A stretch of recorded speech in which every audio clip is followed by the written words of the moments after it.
Cuma saya tertarik bila ustaz sebut ilmu itu cahaya Ustaz. Ilmu kan nur. Tengok budak-budak muda kita duduk depan ni. Ada orang tanya Ustaz, saya tanya, dah nak tanya benda soalan aku Ustaz Azhar. Dia kata Ustaz Azhar terang dah pasal jet, pasal kereta kebal. Cuma budak-budak muda ni nak tahu pasal motor lah Ustaz. Kalau learning antara motor dia tanya, kalau nak beli motor AZ ke motor skuter, NWX ke mana. Ustaz rasa mana molek ni Ustaz?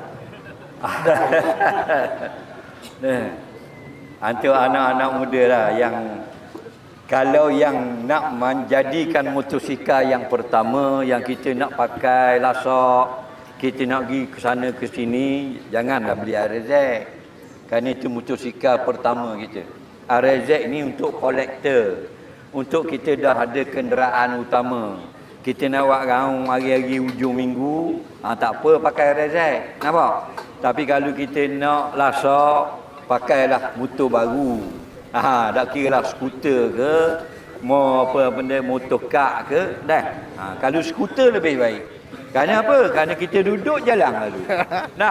Tak payah nak sibuk tekan kelas, nak terbang dah. Jalan lalu mudah. Kain pelekat pun jalan, pakai jubah pun jalan, duduk. Nak skuter babi. Budak panggil ni skuter babi, skuter ego. Ego. Dulu panggil skuter babi. Dah apa aku panggil babi pelik lu. Tu senang lah kan sembahyang jemaah, tok siok, tok imam, tok bila, budak-budak muda boleh belaka. Itu satu di antara motosikal yang mudah bagi kita, jenis skuter lah. Dia pun tak pakai rata, bermakna kita tak lari laju sangat. Kalau jenis rata ni biasa 120 ke atas, duk nerak atas jalan. 2 kali nerak boleh batu nasang 2 ti. Nampak tak? Jadi kalau kita nak beli motor-motor kolektor, motor RZ, motor YPBS, motor TZM, itu motor-motor lama. Kita tak sesuai nak buat kerja.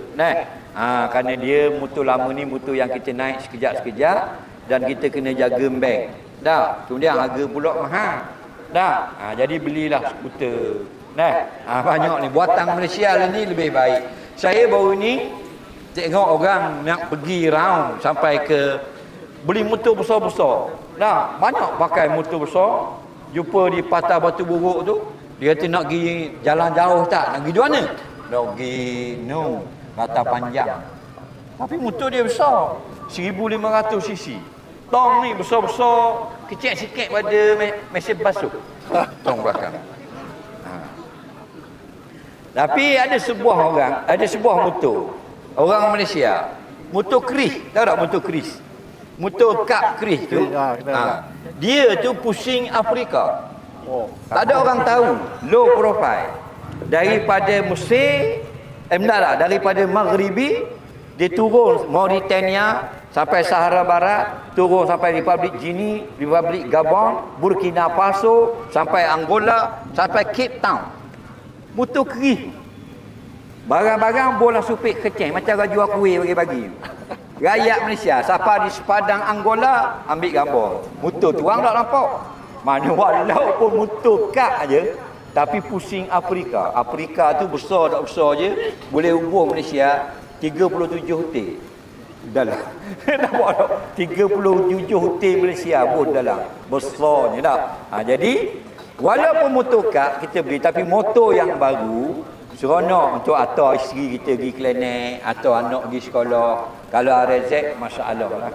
Itu bukan motor untuk kita lasak, tapi motor wak raung-raung saja. Wallahualam. Allah. Kita kalau dengar ustaz terang pada kita rasa nak buah rasa nak suruh ustaz terang lebih lagi. Tapi itulah untuk anak-anak muda adik-adik ni kita nak nasihat kau, maknanya kalau boleh motor ni kenderaan yang kita kena guna letak mula-mula sekali untuk ibadah ustaz. Apapun dunia kalau niat ibadah insya-Allah jadi pahala. Tapi kalau akhirat niat menunjuk tidak kerana Allah, tak boleh apa-apa. Nampak? Jangan main. Niat memainkan peranan yang penting. Sungguh. Air Zam-Zam. Niat minum arak jadi berdosa kita.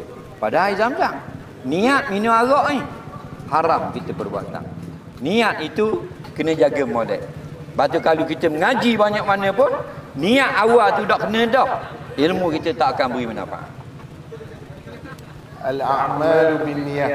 Kena ingat adik-adik, maknanya niat kita ni, kalau kita niat ibadah, benda yang adab biasa-biasa kita makan pun dia boleh tukar jadi ibadah kalau niatkan Allah. Jadi berpahala. Berpahala. Jadi senang kita nak dapat pahala atas dunia bulan puasa ni. Kita niatlah semua perkara yang kita buat tu kerana Allah, insya-Allah akan disisikan, orang panggil ganjaran kebaikan kepada kita, insya-Allah, untuk bekal kita di akhirat.